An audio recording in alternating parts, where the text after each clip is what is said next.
আসসালামু আলাইকুম বন্ধুরা, আশা করি সকলেই ভালো আছেন। যেভাবে জান্নাত থেকে নেমে এসেছিল হাসান এবং হুসেন রাদিয়াল্লাহু এর বিশেষ ঈদের জান্নাতি পোশাক। ঈদের দিন সকাল হযরত আলী রাদিয়াল্লাহু ফজরের নামাজ আদায় করে কোথায় যেন চলে গিয়েছেন, তার কোনো খোঁজ খবর পাওয়া যাচ্ছে না। ঘরের মধ্যে শুধু নবী দুলালী হযরত ফাতেমা রাদিয়াল্লাহু হাতে আটা পিষবার কাজ করছিলেন আর পবিত্র মুখে আল্লাহ তাআলার জিকির করছিলেন। হযরত হাসান এবং হুসেন ঘরের বাইরে বসে খেলাধুলা করছে। একমাত্র তারা দুই ভাই পুরাতন পোশাক পরে প্রতিদিনের মতো আজও বাড়ির আঙিনায় খেলাধুলা করছে। হঠাৎ করে একটি ছেলে দৌড়ে এসে বলল, হে ভাই, তোমাদের কি জামা নেই?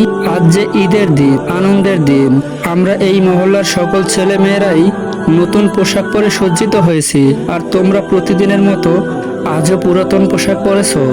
ইমাম হাসান এবং হুসেন রাদিয়াল্লাহু এর এত সব বোঝার বয়স তখনও হয়নি, যার কারণে তারা নিজের পিতামাতার অবস্থা সম্পর্কে তেমন কিছুই জানতো না। ফাতেমা রাদিয়াল্লাহু তাআলা আনহু হাতে রুটি বানাচ্ছে। তারা মা ফাতেমার কাছে ঈদের নতুন জামার জন্য কান্নাকাটি করছেন।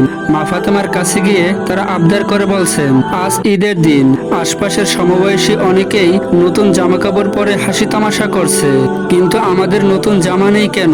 মা ফাতেমা কান্না গোপন করে বললেন, তোমরা গোসল করে এসো, আমি তোমাদের নতুন জামার ব্যবস্থা করছি। সত্যি আদরের ইমাম হাসান এবং হুসেন রাদিয়াল্লাহু তাআলা আনহু মনে মনে ভাবলেন, গোসল দেওয়ার সময় এর মধ্যে তাদের জামা কাপড় অবশ্যই তৈরি হয়ে যাবে, যার কারণে মনের খুশিতেই ইমাম হাসান ও হুসেন রাদিয়াল্লাহু গোসল করতে চলে গেলেন। এদিকে হযরত ফাতেমা রাদিয়াল্লাহু মনের মধ্যে দুশ্চিন্তা আবারও জেগে উঠল। তিনি মনে মনে ভাবছেন, এবার কিভাবে পুত্রদের সান্ত্বনা দেব, এভাবে কতবার তাদেরকে ভুলিয়ে রাখা যায়। গোসল করে এসে নতুন জামা না পেলে তো তারা রীতিমতো কান্নাকাটি শুরু করে দেবে। এসব চিন্তা ভাবনা করে হযরত ফাতেমা রাদিয়াল্লাহু অস্থির হয়ে পড়লেন। হযরত হাসান এবং হোসেনের ঘরে ফেরার সময় হয়েছে, এই মনে করে ফাতেমা রাদিয়াল্লাহু তাড়াতাড়ি উঠে গিয়ে ওযু করে জায়নামাজে বসে গেলেন। রহমানুর রহিম আল্লাহ রাব্বুল আলামিনের দরবারে দুই হাত তুলে মনের চাপা দুঃখগুলো প্রকাশ করতে লাগলেন। হে পরম করুণাময়, তুমি আমার সৃষ্টিকর্তা, তুমি আমার সকল সমস্যার সমাধানকারী, তাই তোমার এই অদম দাসীর উপায় করে দাও। ইমাম হাসান এবং হুসেনের মন থেকে নতুন জামার স্মৃতিকে মুছে ফেলো, নতুবা আদরের ছেলেরা গোসল করে যখনই আমার কাছে নতুন জামা চাইবে, তখন আমি কি বলে ওদেরকে সান্ত্বনা দেব? হে আমার প্রভু, তুমি আজ তোমার এই দাসীকে বিপদ থেকে মুক্ত করে দাও। আমি আমার জীবনে আর কোনোদিন এত বড় বিপদের সম্মুখীন হইনি। এই মহা সমস্যা সমাধানে তুমি একটা পথ বাতলে দাও। তুমি কি চাও আজ ঈদের দিনে তাদের সামনে মিথ্যাবাদী সাব্যস্ত হই এবং তারা মিসকিনের মতো ঈদ করুক? রাসূলুল্লাহ সাল্লাল্লাহু আলাইহি সাল্লাম এর নয়নের মনে হযরত ফাতেমা রাদিয়াল্লাহু আবেগ জড়ানো ক্রন্দনরত প্রার্থনা করতে লাগলেন।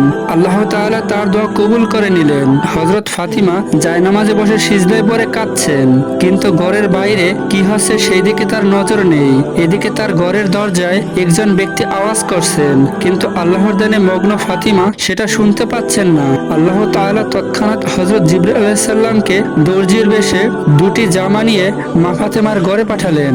অবশেষে দরজার নক করার শব্দ শুনে মা ফাতিমা সিজদা থেকে মাথা তুললেন এবং দর্জির কাছ থেকে জামা দুটি গ্রহণ করলেন। নবী কন্যা হযরত ফাতেমা রাদিয়াল্লাহু হাতে নিয়ে খুলে দেখলেন, এই যে বেহেশতি পোশাক, একটি জামা ছিল লাল, অন্যটি ছিল নীল। এবার নবী কন্যা হযরত ফাতেমা রাদিয়াল্লাহু বুঝতে পারলেন যে আল্লাহ রাব্বুল আলামিন তার প্রার্থনা কবুল করে ওনার বার্তাবাহককে দিয়ে নতুন জামা পোশাক পাঠিয়ে দিয়েছেন। তিনি সেই মুহূর্তে সিজদায় পড়ে আল্লাহ তাআলার প্রতি শুকরিয়া আদায় করলেন। এইদিকে ইমাম হাসান এবং হুসেন নতুন জামার প্রত্যাশায় গোসল করে এসেছে।